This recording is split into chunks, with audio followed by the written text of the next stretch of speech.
안녕하세요. 직장에 대한 청취자 여러분, 표범 또 이렇게 돌아왔습니다. 저를 간략하게 소개해드리자면은 약 12년간의 직장생활을 마치고 잠시 휴업 중입니다.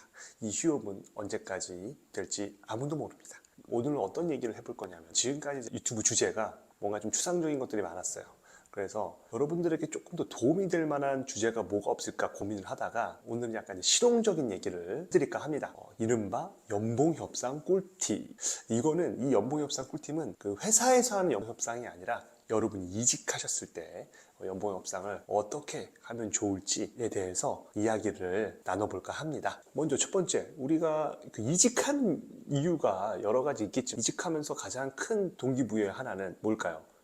바로 이제 급여 인상이죠. 그러면은 내가 이직할 회사의 연봉 협상의 주요 목적은 뭐냐? 내가 원하는 만큼의 급여를 지금보다 더 많이 받고 싶다라는 것을 이야기하는 자리라고 생각하시면 돼요. 그리고 뭐 상황마다 다르겠지만 여러분들이 이제 이직을 할 때 연봉 협상 대상자는 대부분 인사팀일 가능성이 높아요. 그들은 이러한 연봉 협상을 굉장히 많이 해봤기 때문에 여러분보다 훨씬 더 빠삭한 지식을 갖고 있습니다. 그래봤자 우리는 뭐 고작 연봉 협상을 해야 뭐 3-4번일 거예요. 그래서 이럴 때 나의 급여 구성이 어떻게 되어 있는가를 아는 것도 굉장히 중요합니다. 손자분법에서 나왔죠. 지피지기면 100점 뱉습니다. 그래서 우리의 급여 구성에 대해서 알려드리도록 하겠습니다. 우리가 대부분, 저도 그랬지만 급여 명세에서 잘 보지 않습니다. 그렇죠? 그냥 통장에 얼마 찍혔네, 매달 들어오는 금액이 잘 들어왔네, 뭐 이렇게 확인만 하지 뭐 원 단위까지 왜 10원이 안 들어왔어, 뭐 이런 거 보지도 않고, 심지어 급여 명세서는 스팸업에 가는 경우도 굉장히 많습니다. 그러면은 여기에서 우리가 급여 구성이 어떻게 되어 있는지 드리도록 할게요. 하지만 이거는 회사나 산업이나 이런 것에 달라질 수 있기 때문에 제가 말씀드린 거는 표준적인 내용이라는 거를 말씀드리며 크게 이 범위에서 벗어나지는 않을 겁니다. 일단은 급여를 크게 한번 2개로 제가 설명을 해드릴게요. 첫 번째, 고정급이 있습니다. 그리고 또 하나는 변동급. 자, 고정급은 뭘까요?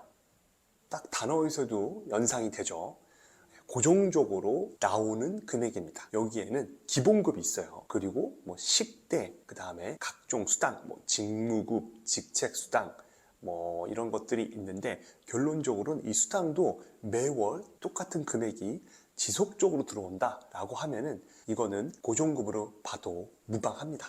그리고 뭐 상여금 같은 것도 고정적으로 시점마다 동일한 금액이 들어오면은 이것도 똑같이 고정급이라고 봐도 돼요. 자, 그럼 변동급은 뭐냐? 변하는 금액들이라고 보시면 돼요. 예를 들면은 야근 수당, 그쵸? 야근 수당은 내가 고정적으로 맨날 2시간씩 해, 뭐 이럴 일은 없고요. 일을 많이 한 날은 이제 야근 수당이 좀 많이 나올 거고, 뭐 야근 안 하면 안 들어오는 금액이죠. 그리고 추가적으로 인센티브 같은 거 있습니다. 뭘 해서 얻는 인센티브, 뭐의 대가로 받는 인센티브, 그다음에 성과가 좋아서 내가 받는 인센티브, 혹은 회사가 잘 돼서 주는 경영성, 이런 것들은 금액이 정해져 있지 않고 특정 이벤트에 따라서 금액이 달라지죠. 그렇기 때문에 이거는 변동급이라고 보시면 됩니다. 그리고 기타 복지 포인트라든지 현금성 포인트, 뭐 회사마다 다르겠지만 이런 것들이 있을 수 있어요. 그러면은 이것들을 전부 다 해서 우리들은 연봉이라고 생각해요. 근로자 입장에서는 틀린 말 아닙니다. 근데 회사에서도 과연 그렇게 볼까요? 라고 하면은 조금 다른 문제예요.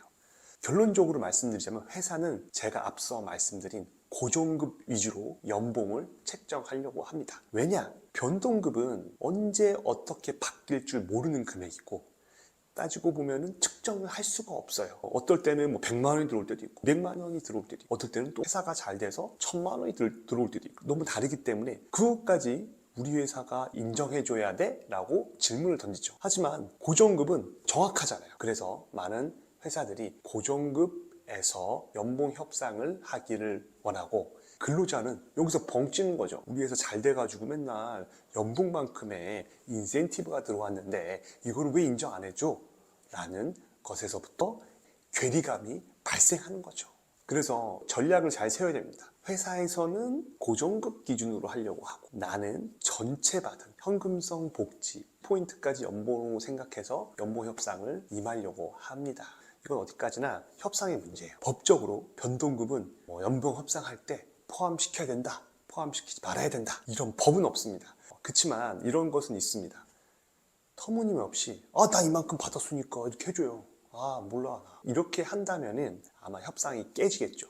회사에서도 뭐야, 태도도 안 좋은 애, 연봉 협상 때 완전 인성 다 드러나네, 드랍시켜, 이럴 수도 있으니까 여러분들이 최대한 나의 급여 수준을 어떻게 구성되어 있는지 보고 어디까지 요구하고 어디까지 허용할 수 있는지를 내 스스로 가이드라인을 정해야 돼요. 저의 경험을 말씀드리자면은, 예전에 제가 연봉 협상할 때 어떤 분이 대기업에서 오시는 분이었는데 인센티브에 대해서 자기만의 구체적인 근거를 정했어요. 이 인센티브는 매년 동일한 금액으로 들어왔고 그거를 다 증명을 하셨어요. 그래서 나는 이것도 나의 급여라고 생각하고, 그 다음에 급여를 인정해주면 당신네 회사 가서 굉장한 뛰어난 퍼포먼스를 나는 낼 수 있다, 자신 있다, 믿어달라, 뭐 이런 식으로 얘기를 하셔서 일정 부분 그 분의 논리를 받아들여서 같이 연봉에 협상한 적도 있습니다.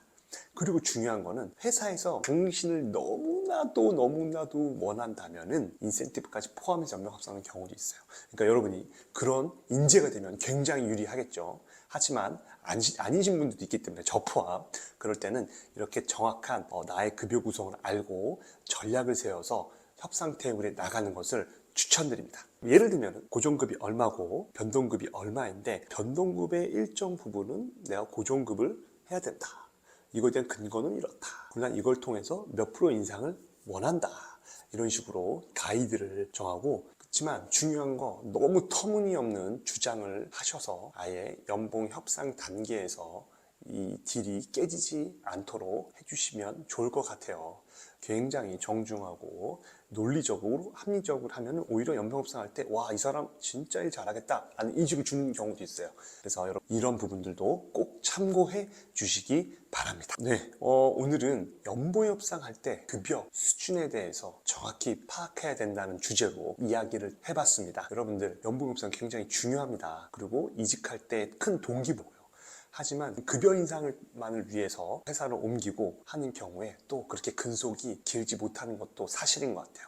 저는 그런 것들을 많이 봐왔고, 이직을 할 때 연봉만이 아닌 나의 직무, 나의 위치, 포지션, 그 다음에 내가 거기서 기여할 수 있는 정도, 이런 것들을 종합적으로 판단해서 꼭 성공적인 이직을 하시기를 제가 기원하도록 하겠습니다. 직장인이 나는 현재 팟캐스트, 팟빵, 그 다음에 플로, 네이버 오디오 클립, 그리고 이렇게 유튜브, 진짜 엄청나게 많은 플랫폼에 노출이 되고 방송이 되고 있어요.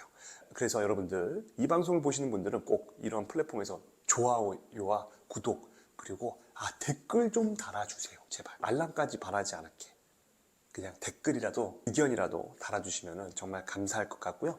혹시라도 이직이나 연봉 협상에 대해서 궁금하신 분들도 댓글로 남겨주시면 그걸 가지고 제가 답변을 해드릴 수 있도록 하겠습니다. 그리고 저는 사장님이 또 부를 수도 있기 때문에 자리를 오래 못 비웁니다. 다음에 뵐게요. 안녕히 계세요.